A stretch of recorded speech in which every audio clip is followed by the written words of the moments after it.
What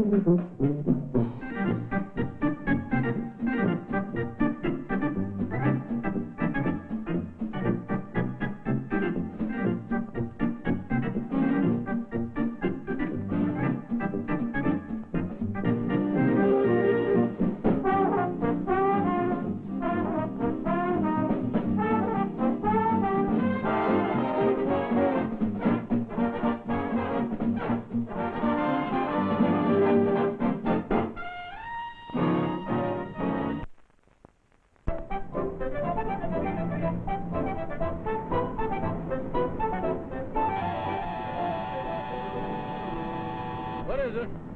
Is, Montgomery J. Claxon in? Well, that all depends. You from the finance company, the Department of Building and Safety, or Power and Light Company? Neither. I'm the mailman. I've got a special delivery for him. Well, as long as you are not interested in collecting, inspecting, or disconnecting, I am Montgomery J. Claxon. Thanks. Well, Calvin, I wonder who'd be sending me a special delivery letter. You might try reading it. Let's see here. Dear Montgomery, arriving in town tomorrow morning. Very anxious to see you. I'll call you from the airport as soon as I get in. Signed, Boo Boo. Who's Boo Boo? Well, let's see here. Boo Boo. Boo Boo. That's a mighty unusual name. Boo Boo. Boo Boo. It sounds like someone shelling peas on a bass drum. Let's see now. When I was playing football back at Tennessee State, there was a lot of fellas on the team that had unusual nicknames. I wonder if this Boo Boo could be one of the fellas I played football with. Well, maybe you're right, Colonel. But if you are, this here Boo Boo is the sweetest smelling fullback I ever run into.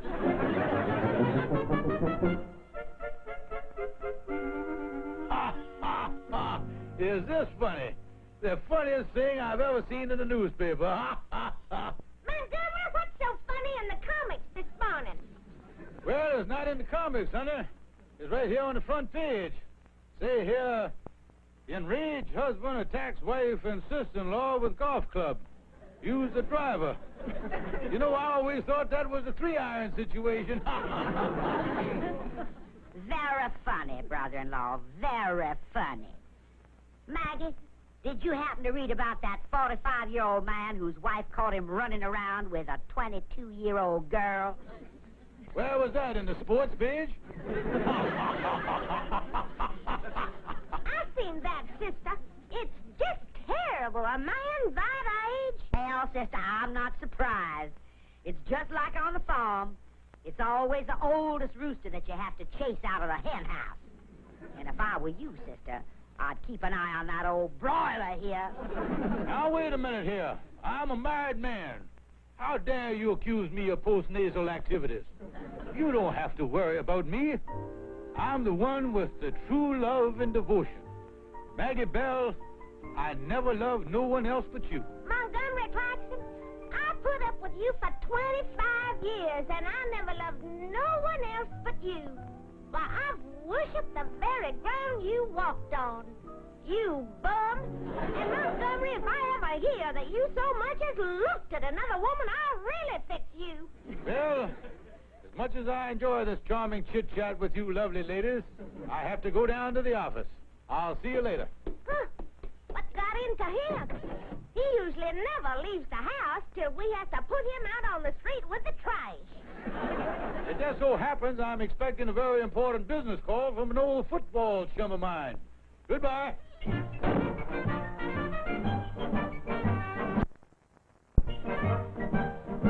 Well, how do you like that Maggie Bell and her sister suggesting that I would ever have anything to do with another woman? Why, I'm the one man who...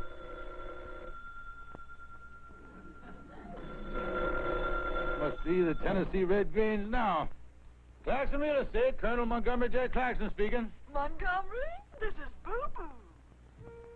It's a woman, I think. Who-boo? Boo-Boo. Oh, Boo-Boo. Didn't you get my letter? Yeah, but I don't know who you are. I thought you were a football player. Montgomery, honey, you must be fooling. You couldn't have forgotten me. Montgomery, I'm Boo-Boo. I know you're Boo-Boo, but Boo-Boo who-boo? Boo-Boo Winters. Evelyn Winters from back home. Oh, yes, that's right. I'm fooling here. How are you, Boo-Boo?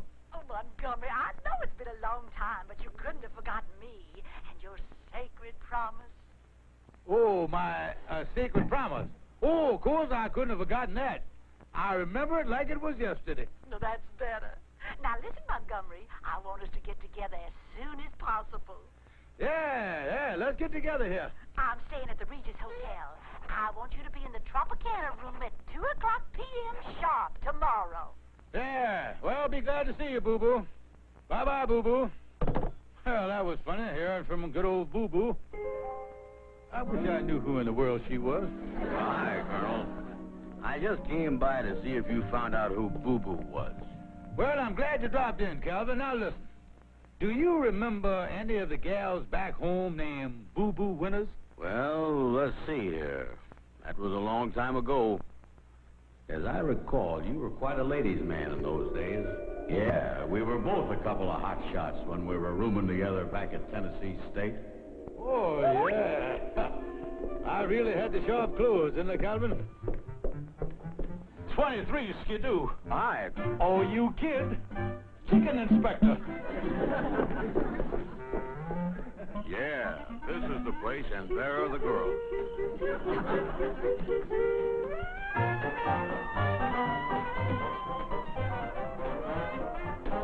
How to do?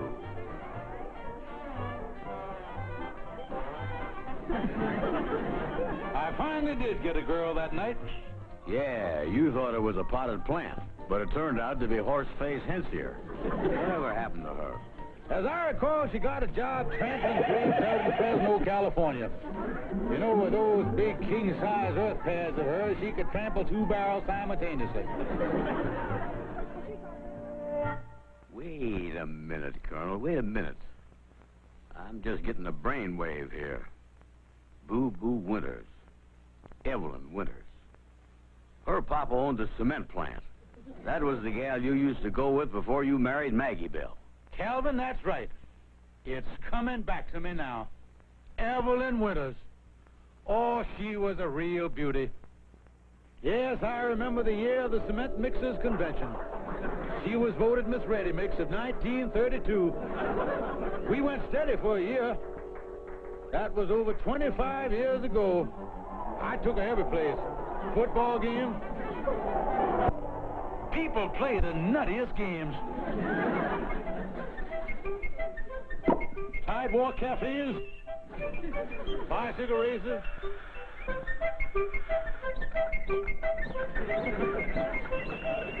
Yeah, she married some doctor and went out west, didn't she? I remember you were pretty broke up about that. Oh, yeah. Losing Evelyn really hit me hard. I wrote her after she was married, but she never answered me. I was desperate.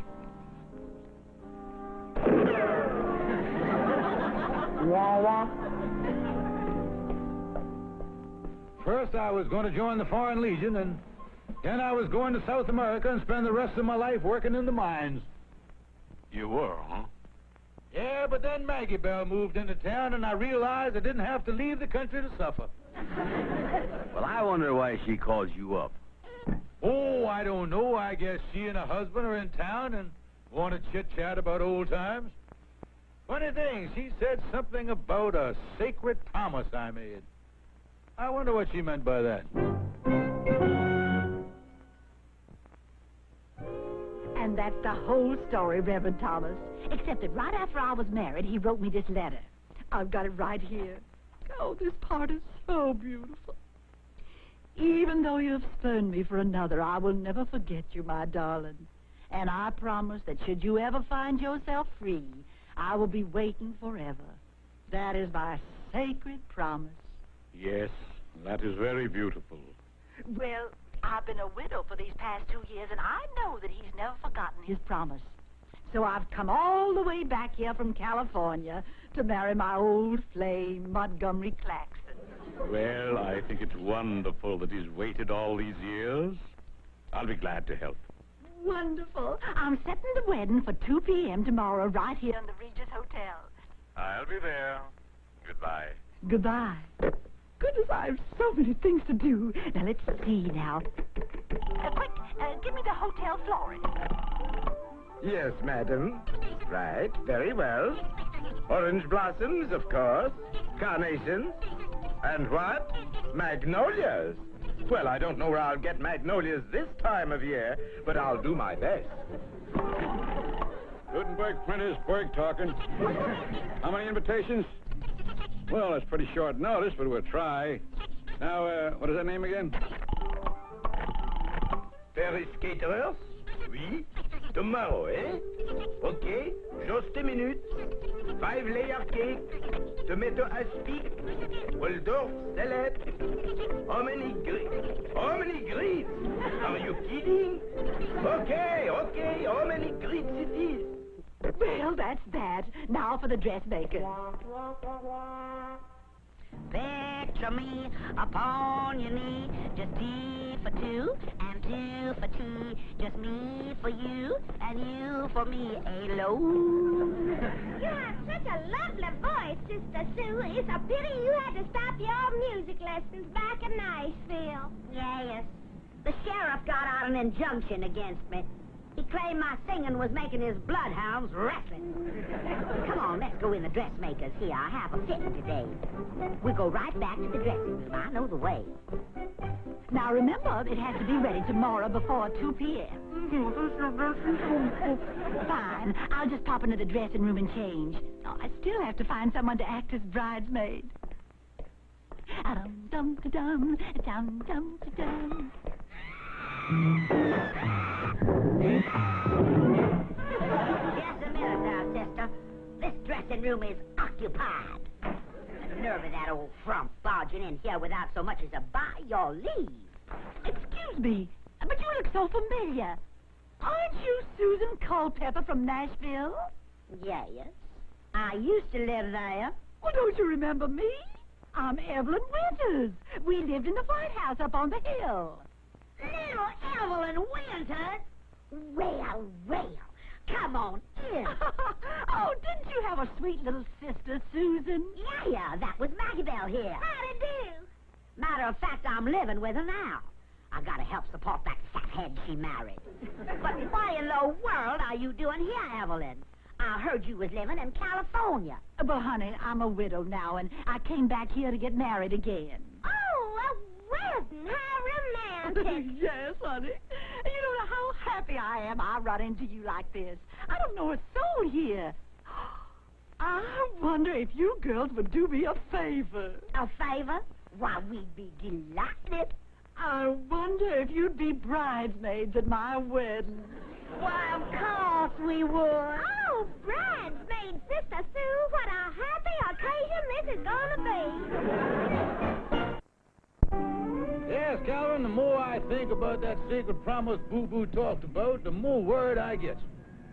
You know, I'm going to have to look up the carbon copy of that letter I sent her and see what I said. You mean you got a copy of that letter? Oh, of course, boy. I used to make 2 copies of all my love letters. You made as many sacred promises as I did. You had to be sure you can keep them straight. Tell you what, let's go down in the cellar of the apartment house here. See if we can't find out where I got my old records.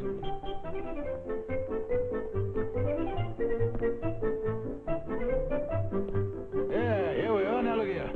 Let's see, 19, 29, 30, 31. Ah, this is it right here. Now, you look through these and I'll look through the rest. We're bound to find it. Yeah, okay, Colonel. Well, what do you know? Here's the sacred promise. On my sacred promise, I will pay back Calvin Burnside the $10 I owe him. Signed, Montgomery. Give me that. You're just supposed to be looking at sacred promises, Calvin, not at sacred IOUs. Now, let's get going here. Say, wait a minute. This is it. Here it is, right here.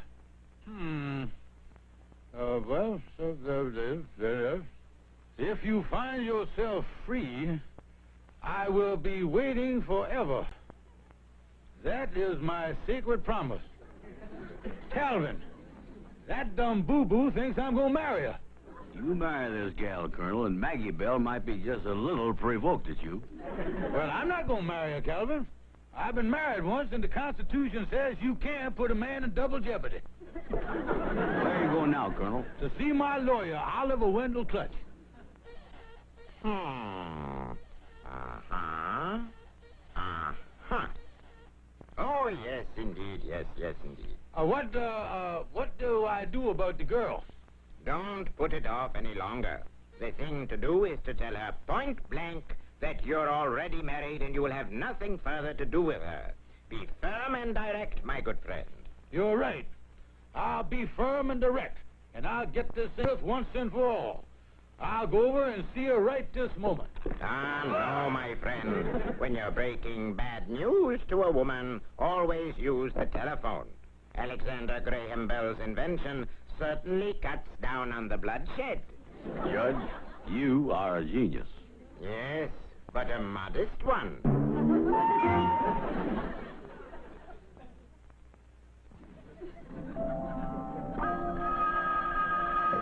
Hello? Evelyn, this is Montgomery. Oh, Montgomery, how romantic of you to call. Now, you didn't forget, did you? It's 2 p.m. tomorrow. Yes, I know that, and that's what I want to talk to you about, Evelyn. Now, I've been thinking about this, and I don't see any reason to drag it out. I want to see you and get this thing over with tonight. Oh, my goodness, Montgomery, dear. You're just as impetuous as ever. But I've already made plans. Well, you just have to change them. I'll see you tonight. Tonight? Tonight. Heavens, he's so impatient. Now I'll have to move the whole thing up. Give me that phone. The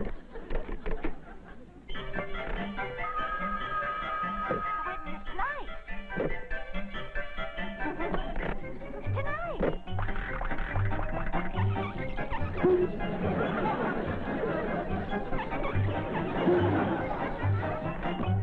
is tonight.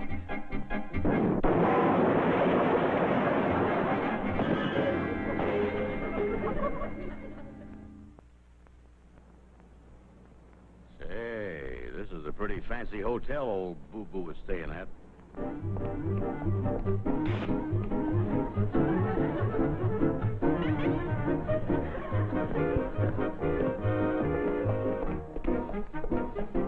Excuse me, my good man. Can you kind of tell me where the flamingo room is, perchance? Oh, you must be Colonel Claxon. Yes, but how did you... The flamingo room is right down the hall, Colonel. You lucky devil. Right here. Yeah, thanks. Calvin, the man knew me. Well, such is the price of fame. I don't know, Colonel.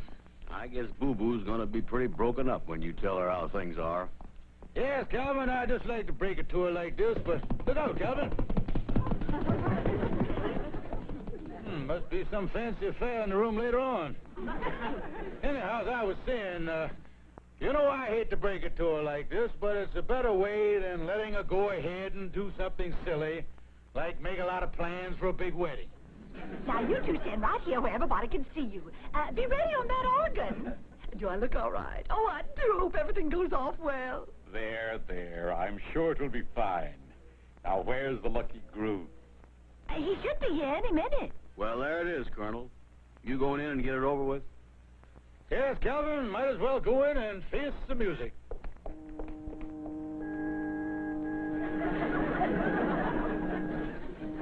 Lover boy's here! Maggie Bell! Montgomery Claxon, you two-faced, two-timing, double-dealing bigamist! Now, wait a minute, Maggie. I can explain everything. Don't listen to him, Maggie Bell. We got the goods on him this time. We caught the rooster in the hen house.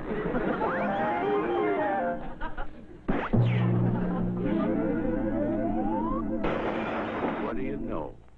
Magnolias.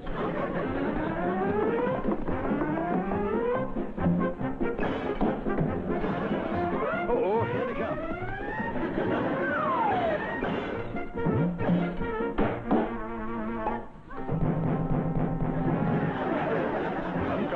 Now, let us proceed with the ceremony. It's getting late.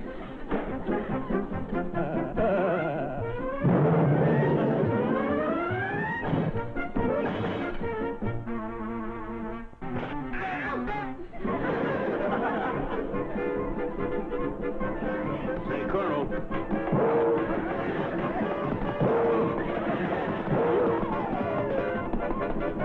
And dear lady, do you take this man to be your lawful wedded husband?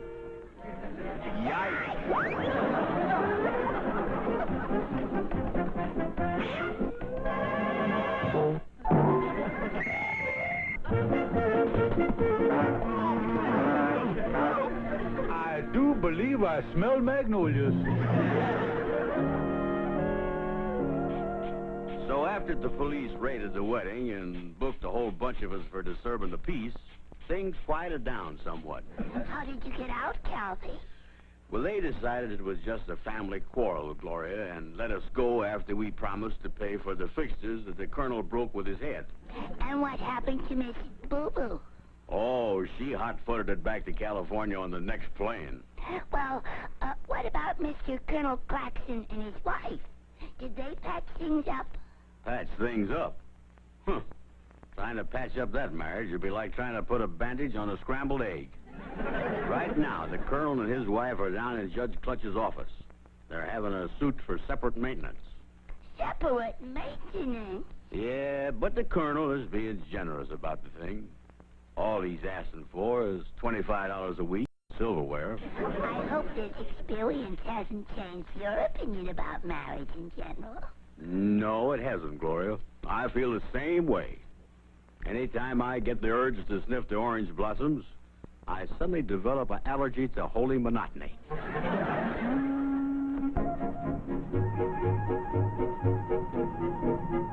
And so, Colonel Claxon and Maggie Bell, considering your many years of happy married life together, I think that the best thing all around is a reconciliation.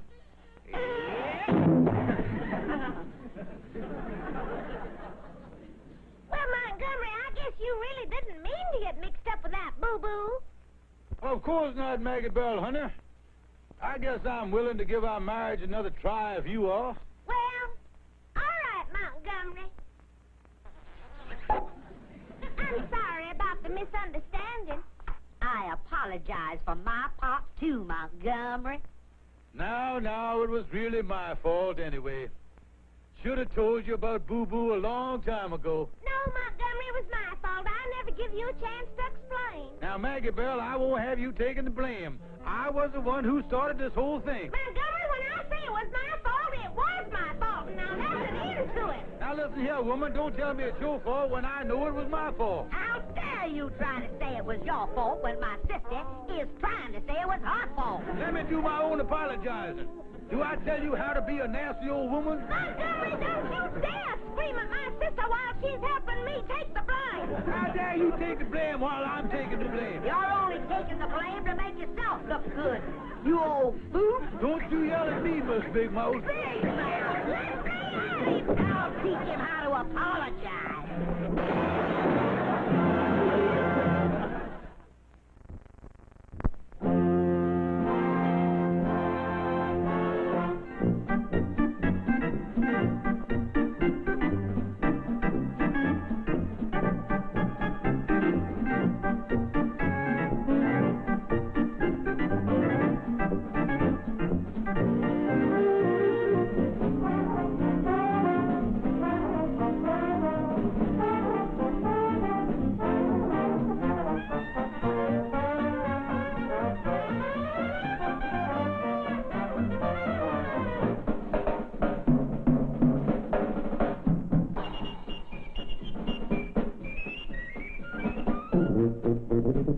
Thank you.